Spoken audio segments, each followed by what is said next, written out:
Welcome to my channel. Like and subscribe starts. New York was not just a city, it was a dream where my English found its voice. Chapter 1. The First Step. My name is Arjun. I am from India. I come from a small city. It is not very big, not very famous, but it is home. My family is simple. My father runs a small shop. My mother is a teacher. I have one younger sister. We all live together in one house. Our life is normal. It is calm, it is safe, and it is happy. But in my heart, I have something more. I have a dream that lives inside me, even when I try to forget it. I want to go to New York. I don't know why, but the name makes my heart beat faster. I see the tall buildings in pictures. I watch the busy streets in movies. I imagine myself walking there, talking in English, meeting people from different places. I see myself living a different life. At night, I sit on the roof and look at the stars. I ask myself, why do I want this? I have food, I have family, I have a school, but still, something is missing. I want to grow, I want to fly, I want to see the world, and for that, I must learn one thing well: English. Not just to pass an exam, not just to say a few words. I want to speak freely. I want to understand others. I want to be confident in every conversation. But the truth is, I am scared. In class, when the teacher speaks English, I nod my head. But I don't understand everything. I try to translate every word into my mother tongue. It takes time. By the time I understand the sentence, the next one has already started. I feel lost. I feel behind. My friends laugh sometimes. I smile with them, but inside, I feel small. I know I can do better. I know I can learn. But I also know that learning will not be easy. My comfort wants me to stay where I am. My comfort says, this is enough. Why do more? But my ambition speaks louder. It says, go ahead. Don't stop now. This fight between comfort and ambition happens every day. Some days comfort wins. I lie in bed and watch videos in my own language. Some days ambition wins. I open an English book. I listen to English speeches. I try to speak in front of the mirror. I make mistakes. I feel shy, but I continue. One day, I sat with my English teacher. I told her about my dream. She smiled and said, English is not a subject. It is a skill. It is like learning to swim. You don't learn by watching. You learn by doing. That day, I understood something big. English is not just grammar and rules. It is not just books and exams. English is a bridge. It connects me to the world. It opens new doors. It gives me confidence. It gives me power. From that day, I decided something. I will learn English not for marks, but for my life. I will read. I will listen. I will speak, I will make mistakes, and I will try again. I know it will take time. I know I will feel stuck, but I also know I will move forward, one step at a time. That was my first step, the step where I said yes to change, the step where I chose my dream over my fear, the step where I started my journey to New York. Not just the place, but the life I want to live. Chapter 2. The mother tongue barrier. I wake up early. I take my notebook. I sit with my phone. I play a short English video. The speaker talks slowly. His voice is clear. He says simple things. But still, I don't understand. I pause. I think. I translate. Every word, I change it into my mother tongue. I understand the meaning, but I miss the language, the rhythm, the sound, the flow. Everything breaks. I know the meaning, but I do not feel the English. I only feel the translation. This is how I learned before. Always translation. The teacher says a sentence in English. Then she explains in my language. I write the meaning, I study the meaning, I memorize the meaning. But when someone speaks fast, I don't understand. I can't respond. I feel nervous. I feel weak. I ask myself why. The answer is simple. I never listened to English. I only listened to the meaning. This habit became a wall, a big, thick wall between me and English. I didn't see it before, but now I see it clearly. This habit is the reason I cannot speak well. This habit blocks fluency. Fluency needs speed. Fluency needs comfort. If I stop every second to translate, I can never be fast. I can never be free. My brain becomes slow, my mouth becomes slow, and my fear becomes strong. One day, I hear a sentence from a speech. The speaker says, "When someone speaks a language, we translate into our mother tongue to understand. Please stop doing that from today." I stop the video. I think about those words. I play it again. Stop doing that from today. I decide to listen again, but this time, no translation, no mother tongue, only English, only sound, only feeling. The first time, I feel lost. My brain searches for meaning. It searches for familiar words. It finds nothing. I feel like I know nothing, but I keep going. I press play again. I listen a second time, then a third, then a fourth.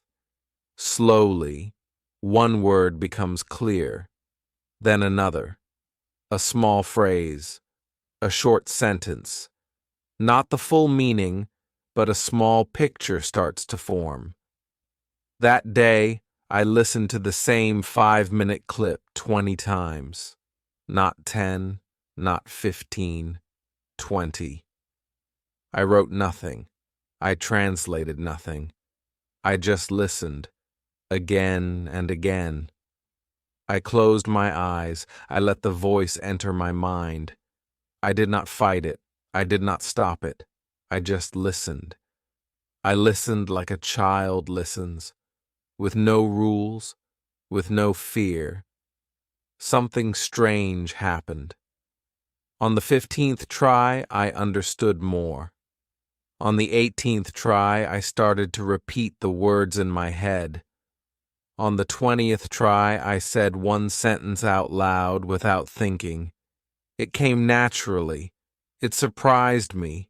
It made me smile. It was a small breakthrough. But for me, it was big. It was real. It was a beginning. From that day, I changed my practice. I made a promise to myself. No more mother tongue, no more translation, English to English. I will train my ears. I will train my brain. I will build a new habit, a habit of listening, a habit of feeling the language, not just knowing it. It is not easy. I still feel confused. I still get tired. But I also feel proud. Every time I understand one more word, I feel strong. Every time I repeat one full sentence, I feel happy. Every time I finish a full clip without stopping, I feel like I am growing. Now, when I listen to English, I do not panic. I listen for the sound. I listen for the pattern. I listen for the music of English. And slowly, English becomes a part of me. Not as a translation, not as a second version, but as itself, as its own world. That is how I broke the barrier. Not with a book, not with a dictionary, but with my ears, with my patience, and with my decision to stop translating and start truly listening. Chapter 3. The Power of Repetition. Every morning I listen. Same passage, same voice, same words. It feels strange at first. I think, why repeat? I already know this. But then I remember what my teacher once said: repetition is not for memory, it is for fluency. The brain forgets what it only hears once, but when it hears something again and again, it remembers forever. So, I continue. I play one short speech on my phone. A man is speaking about learning English. His voice is slow, calm, and clear. He says, "Language is not learned by listening once. You have to listen again and again." I listen to that sentence 10 times, then 20. The words stay in my ears. They move into my mind. They repeat inside me, even when I stop the recording. I realize this is the way. This is how children learn, not by rules, not by books, but by hearing the same thing again and again. I start to create a routine. I take my phone. I open the voice recorder. I find a good English clip on YouTube. I play it on my speaker. I record it on my phone. Then, I carry that recording with me, while walking, while eating, before sleeping, even when brushing my teeth. I play it again and again. Slowly, it becomes a part of me. The sentences become familiar. The words become clear. My tongue starts to move. My mouth speaks with the speaker, sentence by sentence. First slowly, then faster. One day, the speaker says something that stays with me. He says, "God has given us the best computer. Not a desktop, not a laptop, but a head top." I smile. I laugh. But I also think, it is true. My brain is powerful. It has space, endless space, not 10 gigabytes, not 100 gigabytes, infinite, but only if I use it well. So now I open a new file in my mind. I call it English listening. I put everything there. Every sentence I hear, every new word, every accent, every rhythm, all of it goes into this file. Slowly, that file becomes rich, full of English. I see my friends record songs. I see them memorize lyrics. They don't know the language of the song, but they sing it well. Why? Because of repetition. That's how I learn too. Not with fear, not with books, but like music, with rhythm, with flow, with feeling. After 1 week of daily listening, something changes. I don't even notice at first. Then it happens. I am watching a new English video. A man is talking about travel. I do not pause the video. I do not translate in my head. I understand. Not every word, but the message, the idea, the tone. My heart beats fast. My hands start to shake. It is the first time I understand fluent English just like that. No notes, no help, just my ears and my practice. I feel something deep inside me, a mix of shock and joy. I press pause. I close my eyes. I say to myself, it is working. I am learning. I want to cry, but I smile. I feel proud. I feel powerful. Not because I became perfect, but because I moved forward. I crossed one more step. I reached a small success that feels big to me. Now I understand the power of repetition. Not boring, not useless, but strong. Every day, same passage. Every day, same voice. And slowly, without trying hard, it becomes natural. My brain remembers. My mouth speaks. My fear disappears. This is my new way of learning. Not reading many things once, but reading one thing many times. Not listening to 10 videos once, but listening to one video 10 times. This is not magic. This is practice. This is patience. This is power. And that power is inside all of us. We just need to use our head-top computer. We just need to trust the process. And we need to repeat, repeat, repeat until English becomes part of who we are. Chapter 4. Imitation. The secret to speaking. I sit in my room with my phone. I open a video. A woman is speaking English. She smiles. She moves her hands. Her voice goes up and down. She speaks with rhythm, with music. I listen to her words, but I also watch her face, her eyes, her expression, the way she says each sentence. I press play, then pause. I try to repeat. I copy her tone. I copy her rhythm. I copy her voice. It is not perfect, but it is close. I do it again, again and again. At first I feel funny, like I am acting, like I am not myself, but slowly I understand. This is not acting. This is learning.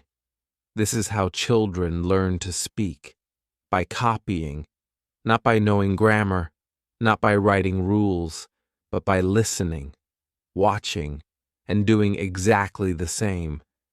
This is called imitation, and this is the secret to speaking. Every day, I choose a short clip. 1 minute, 2 minutes, no more. I listen to it 10 times. Then I repeat it 10 times, word by word, line by line. I try to sound the same. I try to feel the same. It is hard, but it is fun. I speak alone in my room. I speak with the speaker. I say what they say. I use their words, their tone, their style. I remember one moment clearly. A man in a video says, "Do you know what imitation means? It means to do what somebody else is doing." He gives an example. He says, when a fruit seller shouts on the street, a small child copies him. In the same voice, in the same way. I smile. I can see that image. A little child copying sounds. That is how we all learn language when we are small. Not with books, not with schools, but with sound, with voices, with imitation. Now I want to become like that child. I want to copy good English. I want to speak like the people I admire. I want their voice to become part of my voice. I find speakers who speak well. I follow them. I listen to them. I copy them. Slowly, my tongue moves better. My sentences become smoother. My fear becomes smaller. Sometimes I go in front of a mirror. I watch my face. I speak the sentence. I look at my lips. I look at my eyes. I change my tone. I raise my voice. I lower it. I play with sound. I play with rhythm. It feels like music practice, like learning an instrument. At first, it is noise.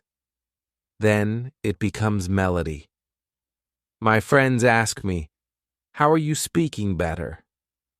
I tell them, "I am not learning. I am imitating." They don't believe me, but it's true.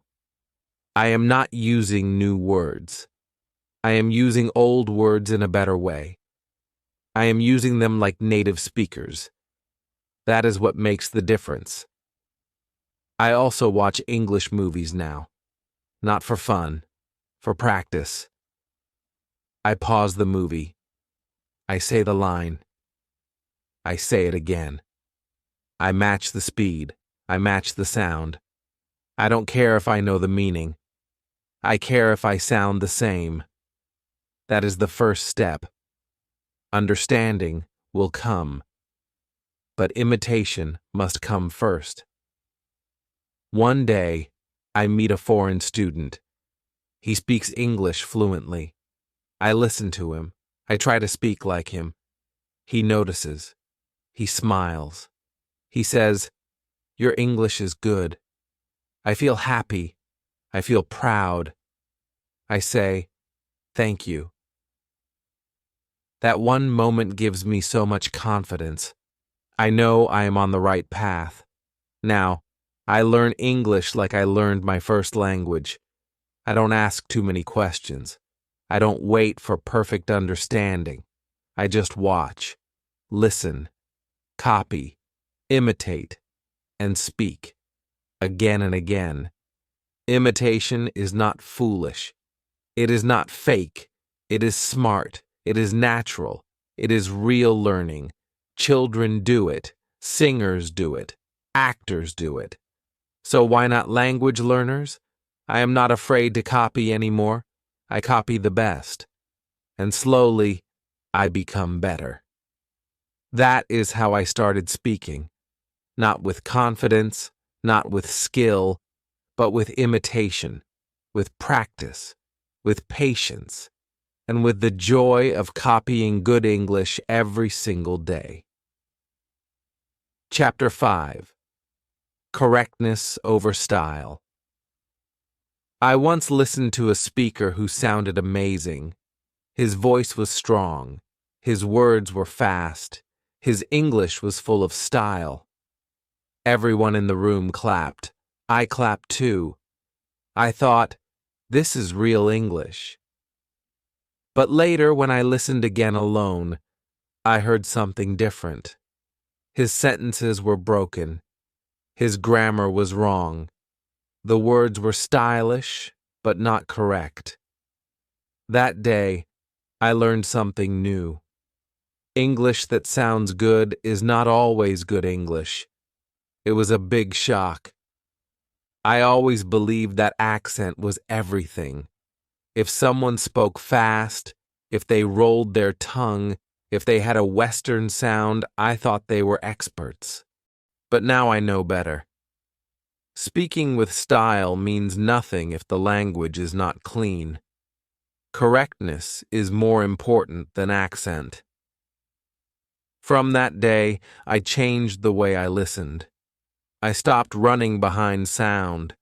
I started focusing on structure. I began to ask simple questions. Is the sentence right? Is the verb correct? Does the tense match? I became careful. I became curious. I paid attention. Then, I noticed something strange. Many people around me were making small mistakes all the time.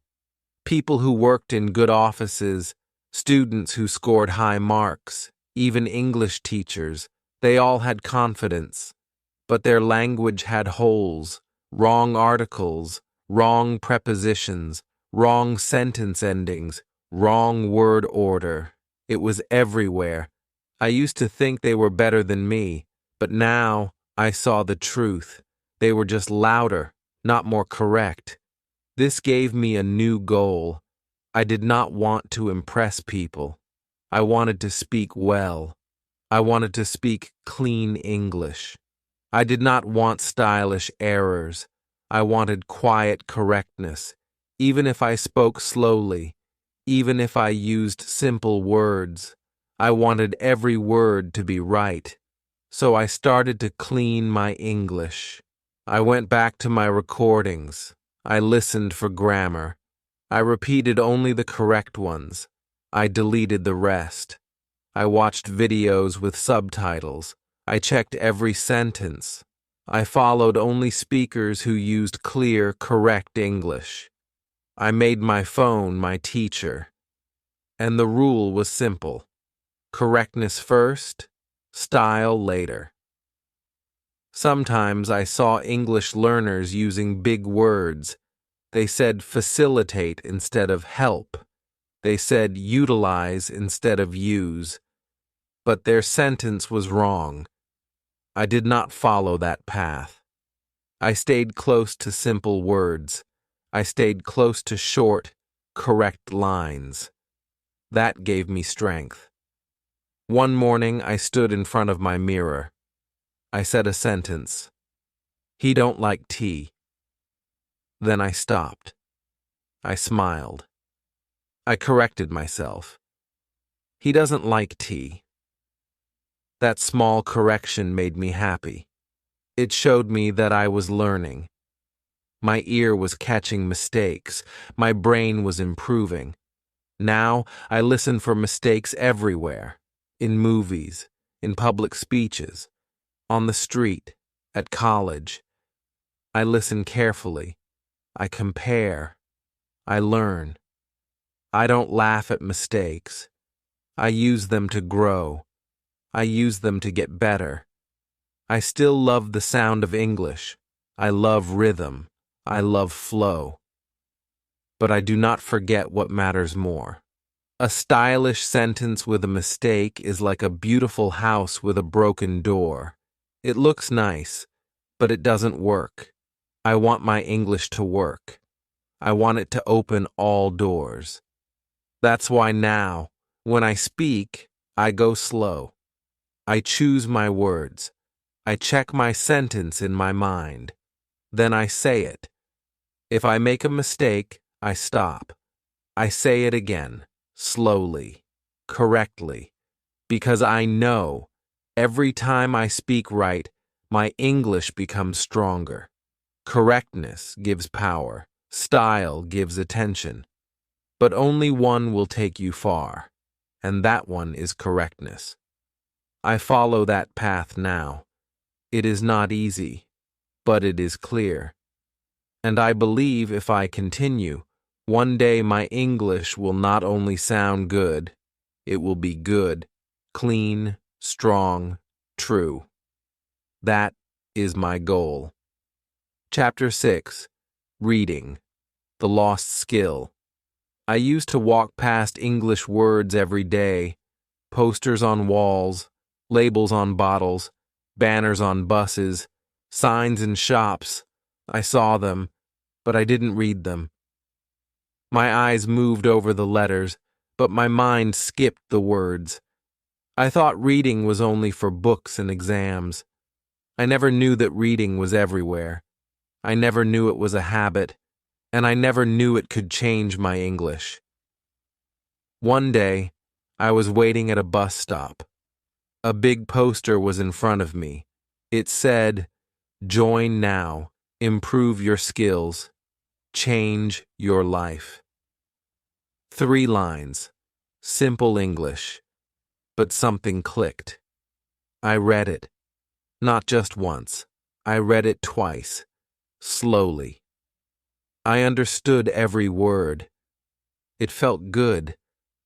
I felt like I had opened a small door. After that, I started reading everything I saw. Billboards, advertisements, newspaper headlines. I began with small things, and they began to change me. At first, it was not easy. My eyes moved slowly. My mind tried to translate. But I remembered what I learned before. No translation. Just read. Just understand. I stopped using my mother tongue. I made my mind walk in English. Slowly, it got better. I saw the same words in many places. I started to recognize them. And then, I started to use them. Reading became fun. It became a game. I read menus in restaurants. I read instructions on packets.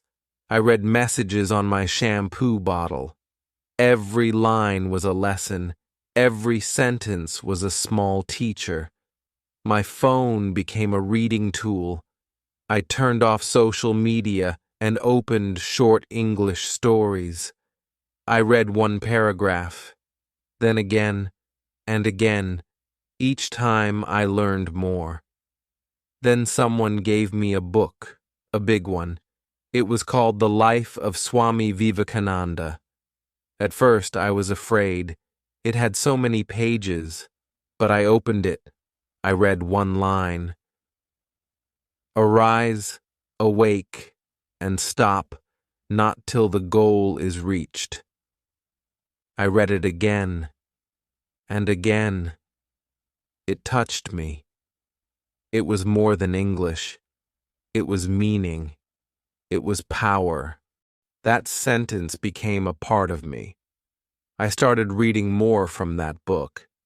It was not easy, but it was not impossible. I did not use a dictionary. I just read, slowly. Some words were new, but I understood the sentence. I understood the message. That was enough. Slowly, those new words came again, and I understood them better. I didn't need to memorize. I didn't need to write them down. Just reading was enough. The words stayed in my mind. I learned that stories are the best teachers, not grammar books, not vocabulary lists, just stories, real stories, stories about people, stories about life, stories with heart. They gave me real English. They gave me real feeling, and they helped me grow. Soon, I made reading a daily habit. Not big books, just one page a day. I chose what I liked: a short article, a small poem, a paragraph from a speech. I read it again and again. One page, 10 times. That page became a friend, and slowly, my English became stronger. Now I read everywhere.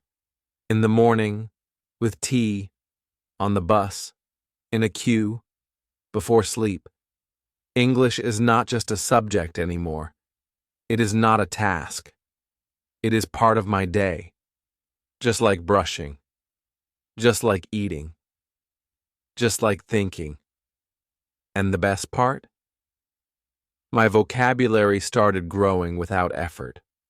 I did not write words in notebooks. I did not look for meanings. I just saw them again and again, in different sentences, in different places. My brain collected them like seeds, and they started to grow inside me. Sometimes people ask me, "How did your English improve?" I say, "I just started reading." They ask, "Did you use a dictionary?" I say, "No, I used a story." Because stories give us life, and life gives us language. That is the secret. Reading is not lost now. It is found again. It is my new skill, my quiet skill. It speaks inside me. It teaches me without noise, and I carry it everywhere. Chapter 7. Practice with Purpose. I always thought practice was boring. In school, it meant repeating lessons, memorizing rules, writing things I didn't understand, so I avoided it. I thought English would come someday, like magic. But magic never came.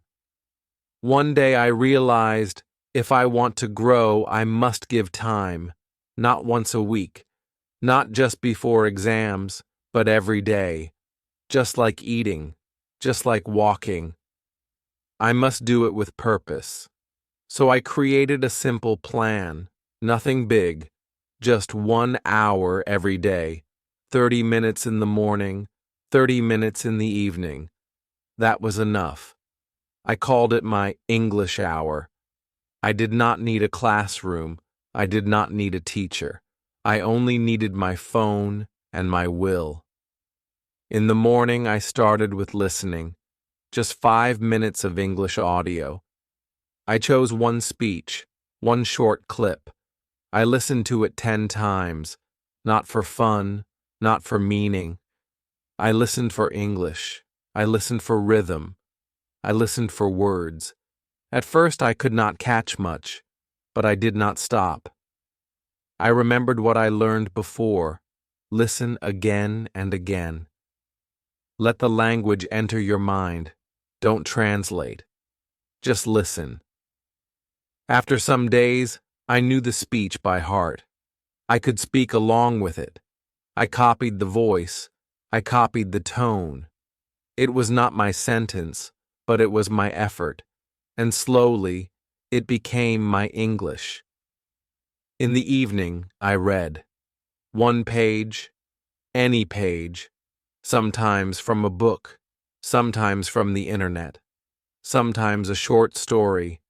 I read it slowly, then I read it again, 5 times, 10 times. I noticed the words, the sentence structure, the feeling. Some words were new, but I didn't stop. I let the meaning grow, and it did. This simple routine changed everything. After 1 week, I felt a difference. I started thinking in English. When I walked, I described the world in English. The sky is blue, the sun is bright, the road is long. Small sentences, easy ideas, but all in English. Then one day, something big happened. I was at a shop. A foreign tourist was asking for help. Nobody could understand him. He looked worried. I stepped forward. My heart was beating fast. I said, "Can I help you?" He smiled. He asked his question. I understood. I answered. He thanked me. I smiled back. I walked away. My heart was flying. That was my first real English conversation. It was short. It was simple. But it was real. I had spoken English with confidence. I had understood English naturally. No fear, no translation, just flow. That moment stayed with me. From that day I knew practice works. But not just any practice. It must have purpose. It must be daily. It must be honest. I didn't need 2 hours. I didn't need a grammar book. I needed one goal, better English every day. Soon I added more to my routine. I spoke to myself in English. I described my day in English. I woke up early. I had tea. I listened to English. I made it a habit, a simple, silent habit. But the results were loud. When I heard English speakers, I could follow them. When I read English stories, I could enjoy them. When I watched English movies, I could feel them. This was not just improvement. This was change. My friends noticed. "You speak better now," they said. I smiled. It was not magic. It was practice, with purpose. Now, English is not a subject for me. It is a tool. a habit, a part of my voice. And it all began with 1 hour, one choice, one honest effort. So I tell everyone, make a plan, start small, listen in the morning, read in the evening, speak a little, repeat a lot. Don't look for results tomorrow. Just enjoy the journey. The results will come, and when they come, you will know the joy of understanding, the joy of speaking, the joy of English becoming yours. Chapter 8. A New Life in New York. Finally, the day came. I reached New York, the city I had dreamed about for so long. As I stepped out of the airport, the cold air touched my face. The tall buildings reached the sky. The busy streets were full of people speaking fast English. At first I felt small, a stranger in a big, noisy place. But I had something now. I had my English. Using English was not easy at first. The voices were quick, the words sometimes unclear. But I remembered all I had practiced. I listened carefully. I spoke slowly. I asked questions when I did not understand. People smiled and helped me. I felt a little more confident with every step. I used English to buy a ticket for the subway. "One ticket to Times Square, please." The clerk smiled. I paid and took the ticket. I understood the signs. "Exit here." Subway to Brooklyn. I followed the crowd. I was no longer lost. At a cafe, I ordered coffee. "One black coffee, please." The barista nodded. I smiled. I spoke. I was understood. I was part of the city now. Every day English helped me connect. I talked to my neighbors. I asked for directions. I made new friends. We shared stories. I laughed. I learned. I grew. Sometimes I looked back at my journey. From the first day I struggled with English, the days I felt stuck, confused, and shy, the days I listened again and again, the days I read one page 10 times, the moments I practiced with purpose. All that hard work brought me here. I felt proud, not because I reached New York, but because I never gave up, because I believed in my dream, because I chose to learn English not just as a subject, but as a way to live.